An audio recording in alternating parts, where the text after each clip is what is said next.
Tuhan mengajarkan kita orang-orang percaya untuk bertumbuh, tapi tidak hanya itu, kita juga harus menghasilkan buah. Inilah topik bincang kita hari ini, yaitu bertumbuh untuk menghasilkan buah. Kali ini kita akan sama-sama belajar bagaimana menjalani hidup yang berbuah. Bersama narasumber Bapak Oti Priambodo. Mari kita ikuti bincang kita, bercakap bersama, mencari makna.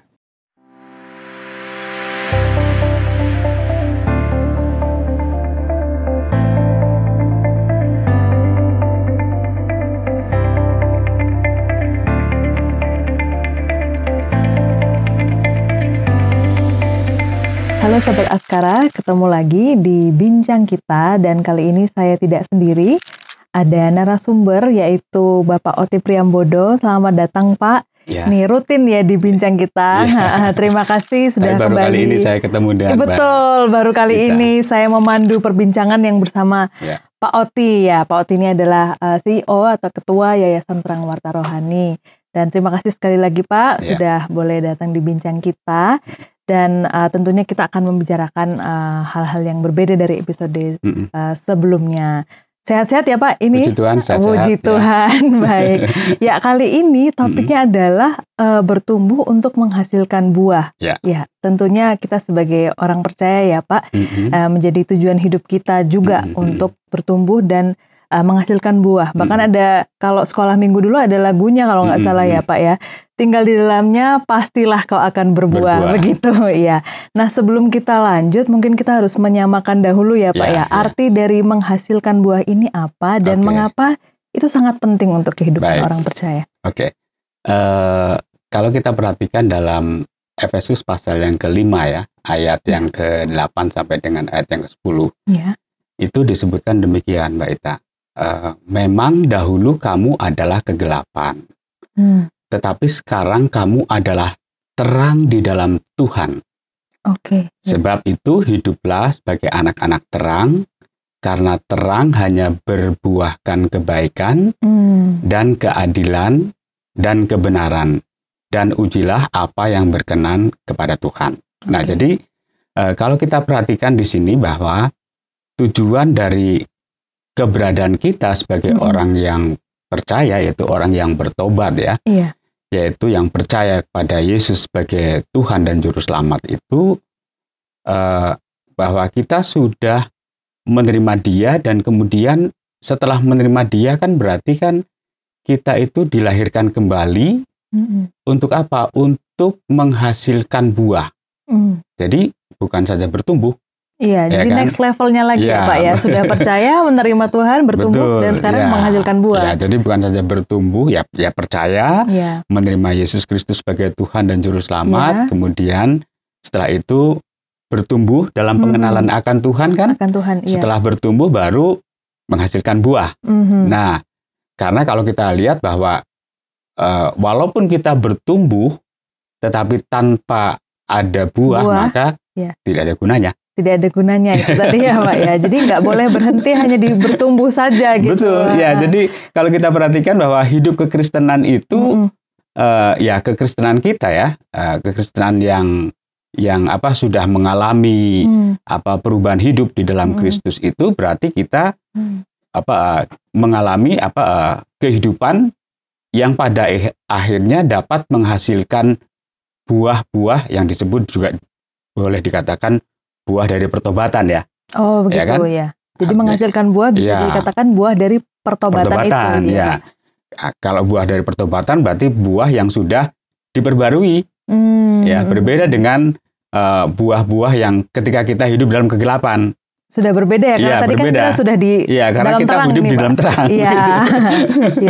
Jadi hidup dalam menghasilkan buah pertobatan. Nah, untuk hidup kita dapat berbuah maka kita perlu tentu ya bertumbuh dulu kan. Bertumbuh dalam pengenalan akan Tuhan. Kemudian baru mengalami proses untuk menghasilkan buah. Nah, kalau kita perhatikan semua yang bertumbuh ternyata kan belum tentu berbuah kan. Iya, itu yang membedakan ya Pak ya.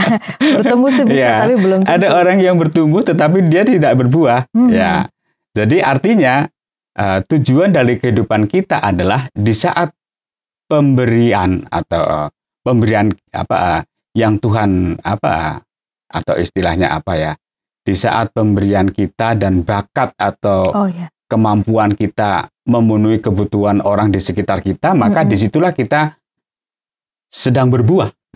Itu salah satu contoh. Artinya ada dampak karena ini berkaitan dengan perbuatan kan. Iya. Ya, kan lakukanlah sesuai dengan apa yang menjadi hasil dari sebuah pertobatan atau buah.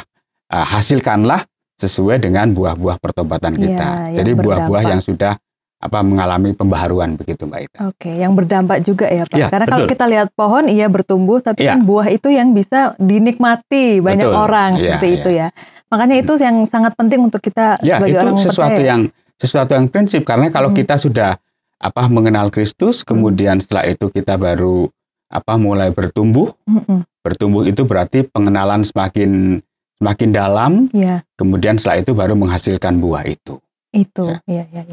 Nah, pastinya juga Tuhan sudah mengajarkan mungkin mencontohkan kita sebenarnya buah-buah apa sih yang Tuhan tuh ingin lihat ada dalam kehidupan kita. Ya, berarti kita perlu melihat di sini setiap orang itu diperintahkan oleh Tuhan agar dalam kehidupannya di bumi ini, di dunia ini, itu hidup menghasilkan buah. Jadi buah apa saja yang perlu kita tampilkan di sana? Kalau kita catat dalam bagian firman Tuhan, misalnya di dalam kitab Kolose pasal 10 dikatakan sehingga hidupmu layak di hadapannya serta berkenan kepadanya dalam segala hal dan kamu memberi buah dalam segala pekerjaan. Buah dalam pekerjaan. Dalam segala pekerjaan yang baik dan bertumbuh dalam pengetahuan yang benar tentang Allah. Jadi buah pekerjaan yang baik.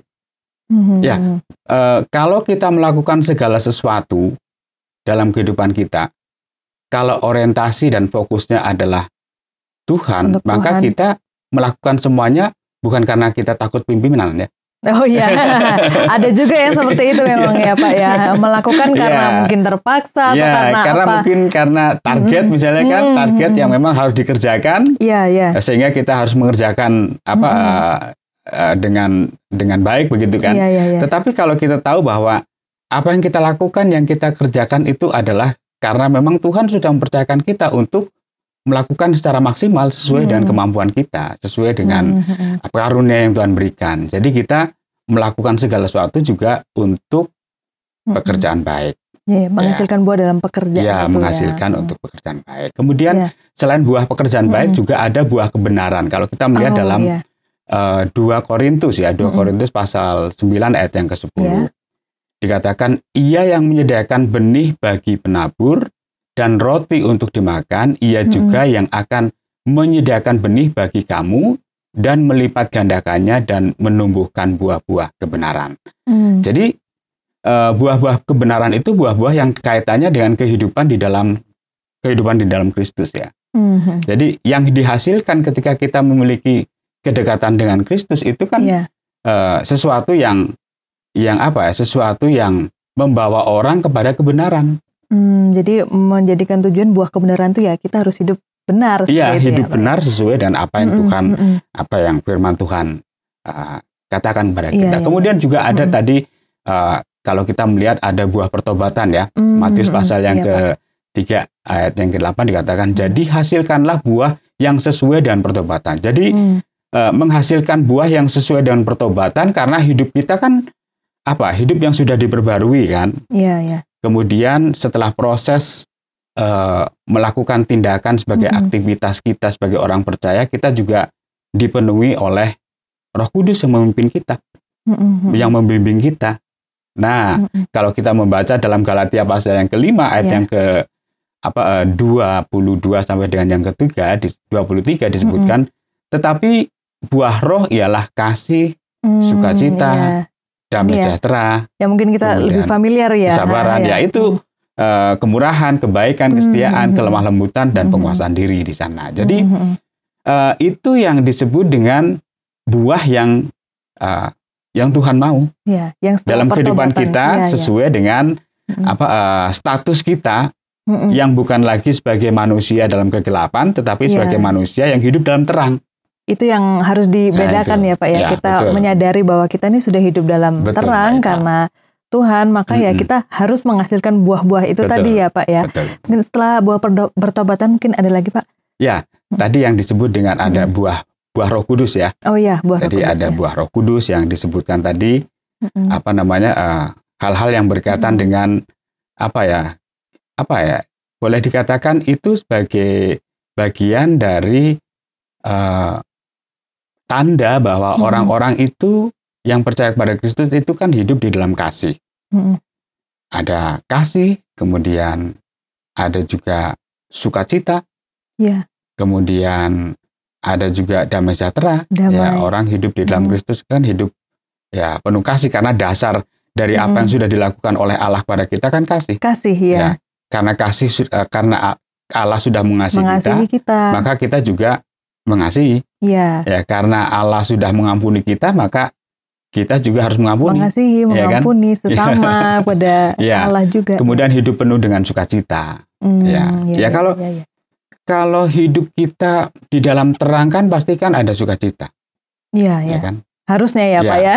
Harusnya. Kalau kita sudah menerima. Iya memang.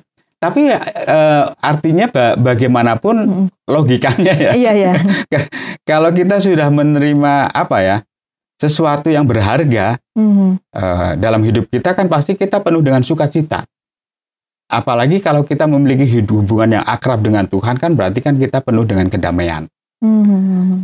Kemudian ya kita juga hidup di dalam kesabaran.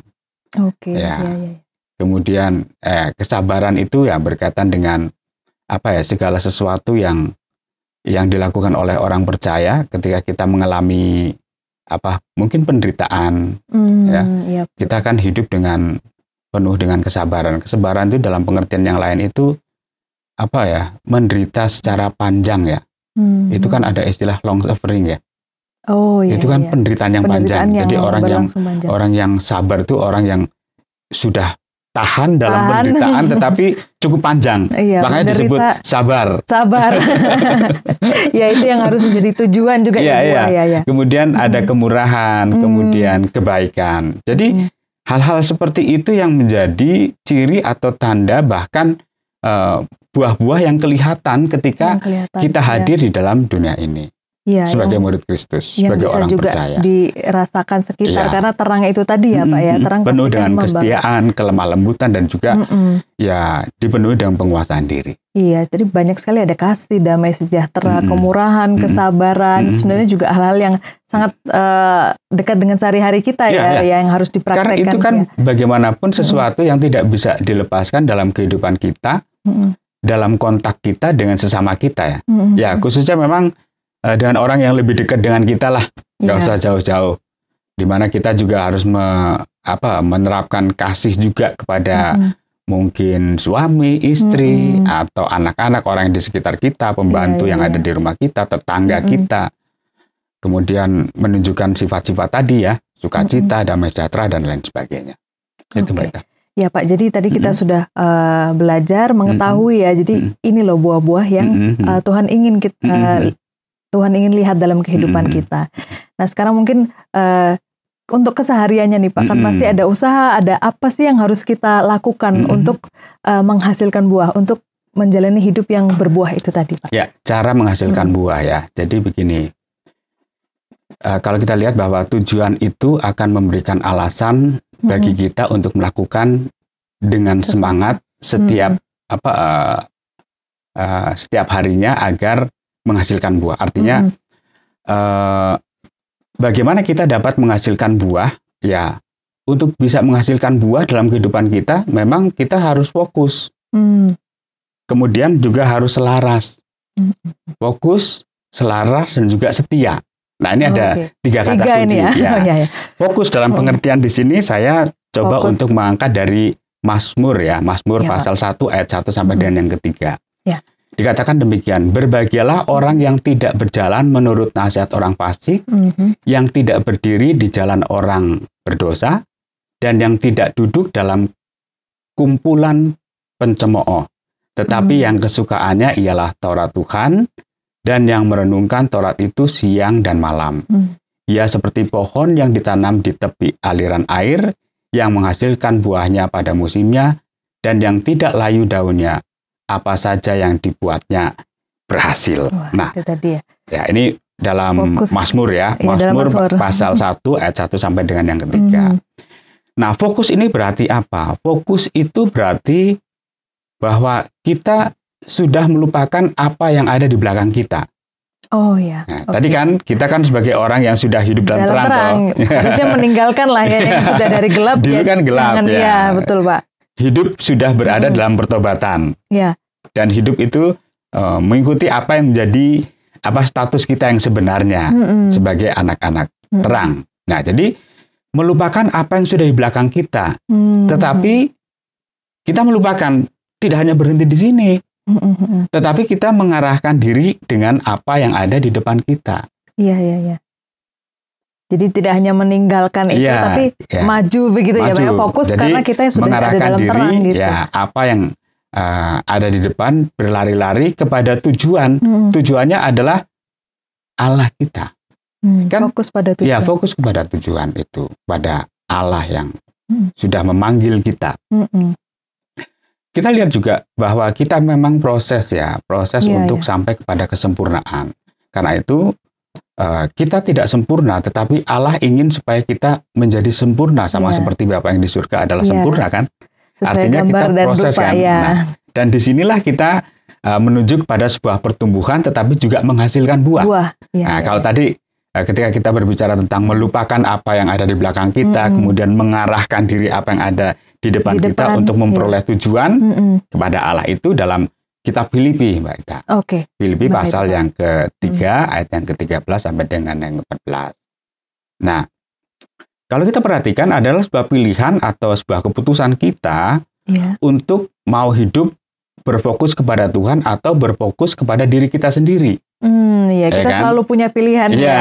Apakah mau fokus pada siapa kepada ini? Diri sendiri atau berfokus kepada Tuhan. Tuhan. Kalau orang sudah diperbarui dalam Tuhan, pasti kan orientasikan kepada Tuhan. Tetapi kita juga tetap memperhatikan juga untuk kita sendiri kan. Tapi kan apapun yang kita lakukan bukan untuk kita sih sebenarnya, tapi untuk Tuhan. Balik tadi yang mungkin buah pekerjaan tadi ya Pak ya kan memaksimalkan, tapi semuanya juga untuk Tuhan. Fokusnya tetap untuk Tuhan. Betul. Jadi kesulitan tidak akan membuat setiap kita untuk berfokus kepada Tuhan, untuk menjadi lemah dan hancur, tetapi justru kesulitan atau tantangan itu akan memicu atau memperkuat sebuah pengharapan kepada Tuhan.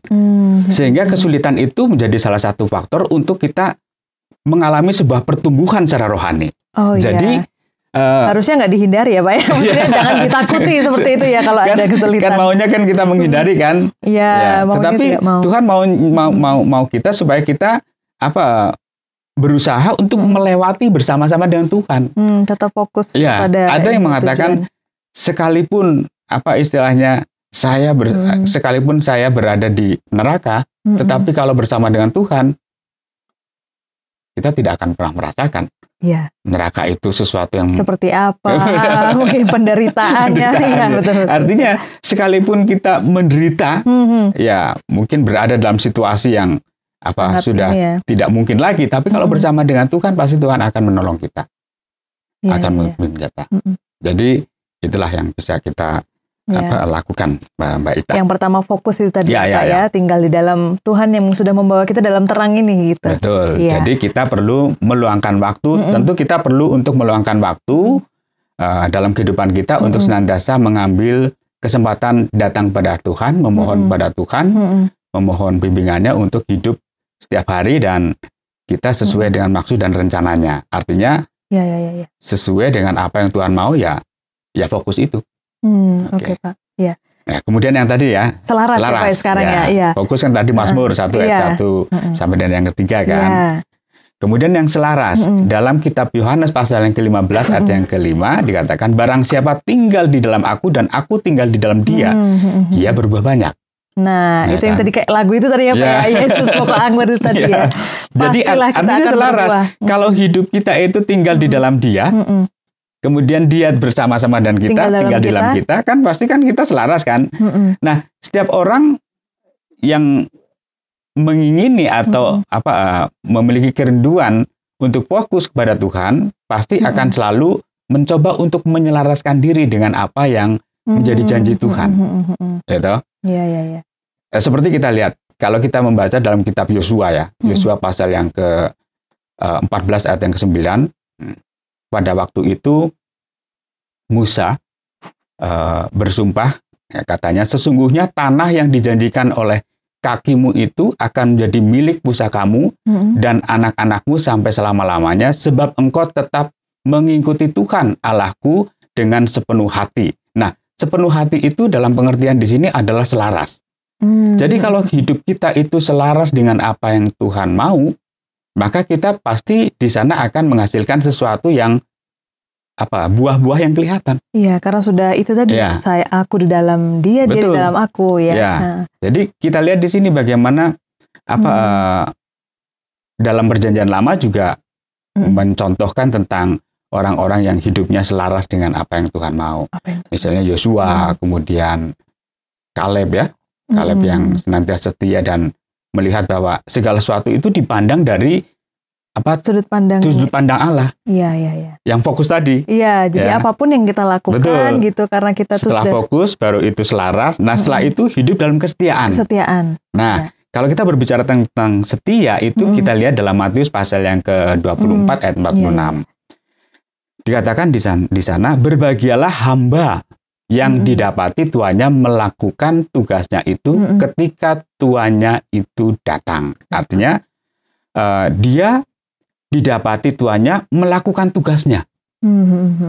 Kalau melakukan tugasnya berarti dia dalam kesetiaan. Iya, dan bertanggung jawab atas ini. Jadi pertama fokus, kemudian yang kedua dia selaras, kemudian yang ketiga baru setia. Tidak gampang goyah berarti Pak ya. Kalau kita lihat misalnya Yosua ya, Yosua bersama dengan keluarganya dikatakan dalam bagian akhir kitab Yosua pasal berapa? Pasal 20 Yosua di Yosua bagian akhir ya. Dikatakan demikian, bahwa aku dan seisi rumahku, aku tetap akan memuji dan menyembah Tuhan.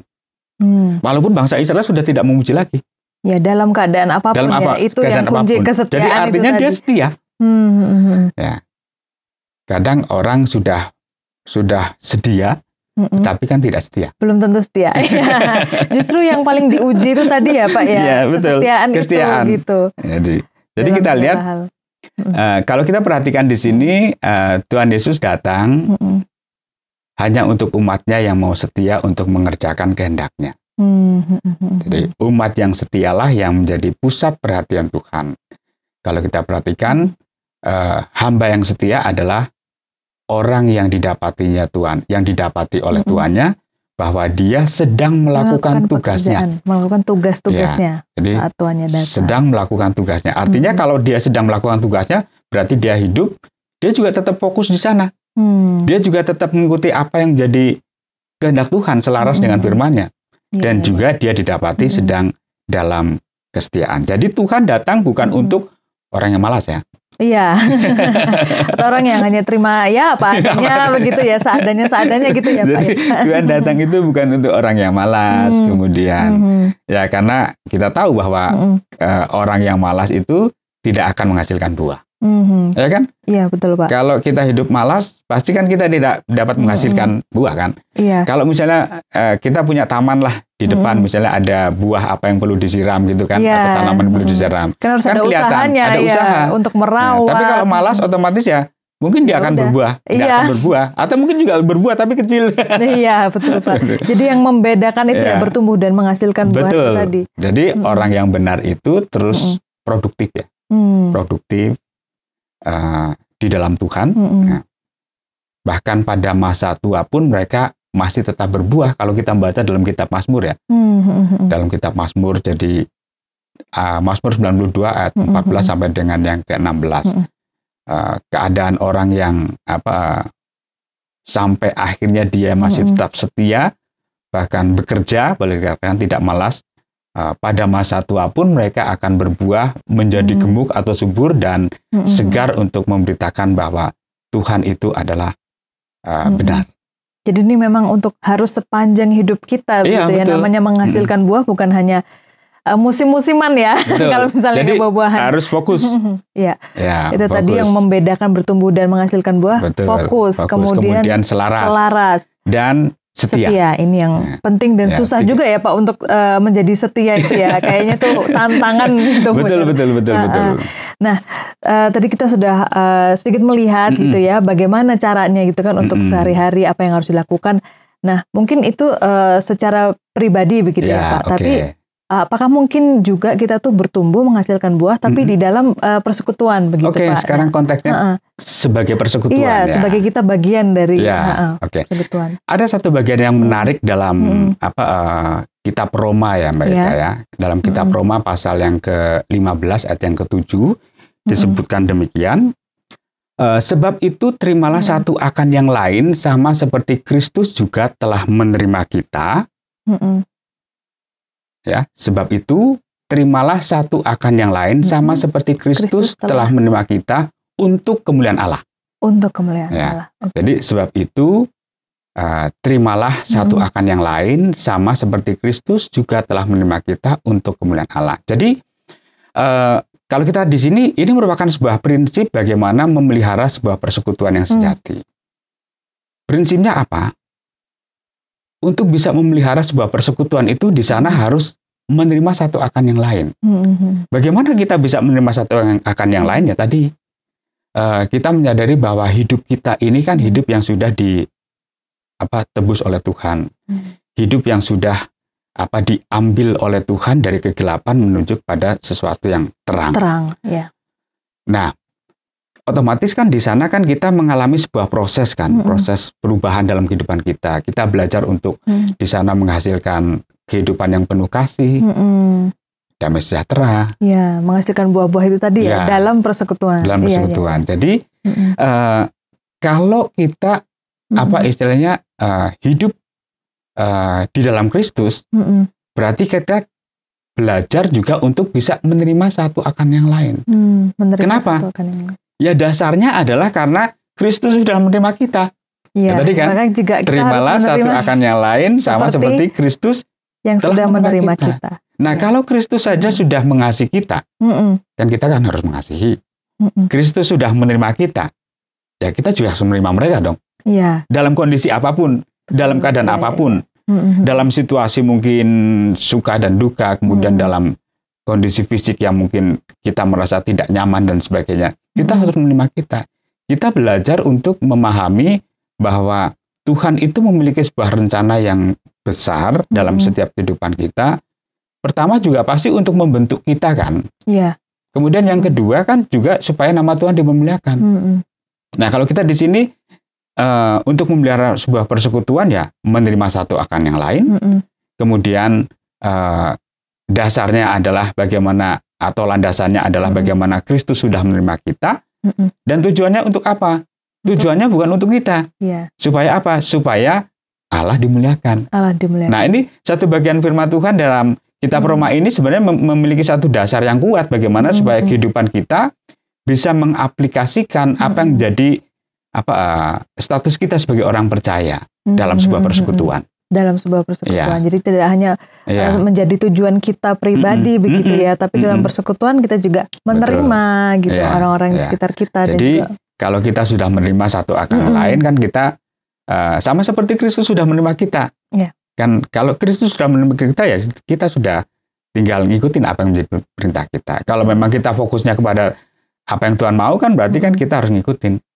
Dan kita juga harus selaras dengan apa yang Tuhan mau. Kemudian kita juga harus tadi yang terakhir setia. Setia untuk melakukan apa yang menjadi tugas dan tanggung jawab kita. Jadi menghasilkan buah itu penting juga untuk kita sebagai bagian dari persekutuan begitu ya Pak ya. Nah ini yang bagian terakhir nih Pak. Kita tadi sudah bisa tahu lah ya cara-caranya. Dan sekarang pastinya juga ada tantangan-tantangan atau kesulitan-kesulitan. Kan kayak pohon tadi ya Pak ya. Kalau ibarat pohon itu kan kalau yang bisa menghasilkan buah kan pastinya bukan yang kering dan mati begitu ya. Bukan yang layu dan lain-lain. Nah apa sih Pak tanda-tandanya kalau misalnya kita tuh sudah mulai layu atau kering atau tidak menghasilkan buah dan bagaimana cara kita bangkit dari situ? Memang kehidupan kita kan dinamis ya. tidak selalu di atas ya Pak. Karena itu kan Tuhan ingin supaya kehidupan kita kan semakin hari semakin sempurna ya. Sesuai dengan apa yang Tuhan mau lah. Kita kadang mengalami masalah-masalah yang sulit ya. Kemudian kita akhirnya melupakan Tuhan. Nah, dalam posisi seperti inilah kita jauh dari Tuhan, kita pasti orientasi kepada diri sendiri. Itu tadi ya. Ketika orientasi pada diri sendiri, cobalah istilahnya si kuasa iblis mencoba untuk membawa kita kepada satu situasi yang membuat akhirnya depresi, putus asa dan sebagainya. Bahkan akhirnya melupakan Tuhan. Iya. Pasti ada masa-masa seperti ini. Pasti ya, Pak. Apalagi mungkin yang bagian di penderitaan misalnya ya Pak ya, langsung karena lupa. Hidup kita kan bukan hidup seperti robot ya. Hidup kita kan hidup yang bergaul dengan sesama kita. Kita hidup bergaul dengan orang-orang yang ada di sekitar kita. Kita hidup dalam sebuah lingkungan, mungkin lingkungan tidak mendukung kita dan kita akhirnya putus asa dan sebagainya. Ini juga membuat kita akhirnya dalam tanda kutip kita masih harus berjuang untuk melakukan sesuatu yang sebenarnya Allah mau kita lebih berarti dibanding semua persoalan kita. Tetapi terkadang kita lebih fokus kepada persoalan kita. Ya kan? Fokusnya sudah tidak kepada Tuhan lagi ya. Jadi inilah yang membuat akhirnya hidup dalam kekeringan rohani. Karena kita lebih berorientasi kepada diri kita sendiri. Daripada kita melihat bahwa segala sesuatu tuh Tuhan mau supaya kita istilahnya berarti, berharga bagi diri kita sendiri juga, tetapi juga bagi orang lain seperti itu. Jadi kekeringan itu bisa terjadi ya, sehingga di sini orang sudah mulai apatis terhadap hubungan dengan Tuhan, memisahkan diri atau mungkin mencoba untuk memutuskan diri dari Tuhan, protes begitu ya mungkin Pak. Ya karena pelanggaran kita ya, karena kita kan hidup sebagai manusia yang sebagai manusia yang naturnya adalah manusia yang berdosa, yang tidak mungkin dipungkiri bahwa kita tuh selalu berada dalam kondisi rentan untuk jatuh di dalam dosa. Nah, pada saat kita sedang berjuang dalam posisi yang seperti ini, yang mungkin kita berada dalam situasi yang jauh dari Tuhan sedang layu seperti sedang kering, maka cara ini boleh dikatakan langkah ini mungkin bisa membantu atau menolong kita lah, supaya kita kembali hidup dalam kesegaran iman yang baru. Yaitu yang pertama adalah bagaimana kita tetap tadi yang pertama kita belajar juga untuk tetap fokus ya. Artinya jangan menolak kehadiran Tuhan. Ya kan? Karena Tuhan selalu hadir kan ya Pak ya sebenarnya. Mungkin tapi ketika kita sedang dalam situasi seperti itu seolah-olah Tuhan jauh dari kita. Padahal sebenarnya Tuhan sedang bersama-sama dengan kita. Itu yang pasti kita sulit melihat. Kalau kita melihat dalam kitab Roma pasal yang ke-8 ayat yang 28, kita tahu sekarang bahwa Allah turut bekerja dalam segala sesuatu untuk mendatangkan kebaikan. Artinya Allah tidak pernah meninggalkan kita. Dia berada bersama-sama kita, bahkan turut bekerja dalam segala sesuatu. Kalau berbicara dalam segala sesuatu berarti tidak ada sedetik pun dalam situasi apapun dalam kehidupan kita manusia tanpa pemeliharaan Allah. Tanpa penyertaan Tuhan. Semuanya Tuhan. Juga pasti Tuhan. Tanpa kehadiran Tuhan. Tapi dia ada. Senantiasa ada bersama-sama. Makanya disebut Immanuel kan. Dia bersama-sama dengan kita. Puji Tuhan. Nah, di dalam Kristus kan kita meyakini bahwa Allah beserta dengan kita. Dalam situasi apapun. Jadi dalam situasi apapun kita langkah yang perlu kita lakukan adalah jangan pernah kita untuk menolak kehadiran Tuhan. Kemudian kita perlu senantiasa berada dalam komunikasi dengan Tuhan, berdoa ya. Kalau dalam kehidupan rohani kan terkadang kehidupan berdoa kita juga mengalami sesuatu yang membuat kita akhirnya kayak mungkin jenuh dan sebagainya. Kita secara manusia. Tetapi Tuhan ingin supaya kita berada dalam kondisi tetaplah senantiasa dalam komunikasi dengan Tuhan, artinya tetap berdoa. Dalam segala situasi apapun sama kalau misalnya syukur kita senantiasa, kemudian tetaplah berdoa. Tetap berdoa. Berdoa itu tetap senantiasa berdoa ya. Berdoa senantiasa. Kemudian selain berdoa juga tentu juga berbagi dengan orang-orang yang menganggap bahwa itu adalah mungkin senior kita secara rohani. Mungkin pendeta sharing kita, begitu ya Pak ya, mencari. Atau teman kita yang dianggap bisa berbagilah dengan kita. Karena dalam kondisi yang kekeringan ini membuat kita akhirnya orientasi ke diri. Iya, ya. betul. Kita perlu untuk berbagi dengan mungkin pembimbing kita atau orang-orang yang kita percayai. Ya, mungkin bisa memberikan cara pandang yang hilang itu tadi mungkin kan Pak. Kita tidak fokus, mungkin bisa dibimbing kembali. Betul, kita bisa bercerita tentang alasan mengapa dalam kondisi seperti ini. Kemudian kita juga bisa meminta mereka juga mungkin mendukung kita dalam doa.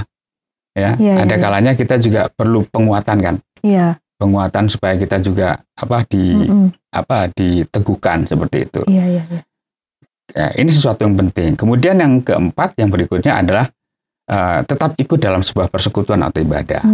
Dalam sebuah komunitas tadi kan. Iya, komunitas tetap penting kan? Ya supaya kita juga. Karena kan bagaimanapun kehidupan kita tidak bisa lepas dari kehidupan berkomunitas, sosial kan. Iya. Nah, makanya tadi untuk memelihara sebuah persekutuan yang sejati, ya kita harus prinsipnya bahwa menerima, kemudian dasarnya karena Allah sudah menerima, tujuannya adalah supaya Allah dipermuliakan. Ketika kita masuk dalam sebuah persekutuan 2 atau 3 orang begitu kan saling menguatkan, saling meneguhkan, saling berbagi. Iya. Jadi tidak ditanggung secara sendiri. Iya, siapa tahu kan sama-sama mengalami. Betul. Itu kan sudah menjadi kekuatan sendiri ya Pak. Kalau misalnya cerita begitu kan, apalagi sesama kayak gini orang kan percaya. Saya bisa berbagi, sharing dengan Mbak Ita. Ini kan istilahnya enak kan. Iya. Tapi kalau saya bicara sendiri kayaknya iya, malah jadi ini ya, malah mungkin pikiran-pikiran yang lain yang muncul kan Pak, gitu seringnya seperti itu. Malah. Jadi itu Mbak Ita.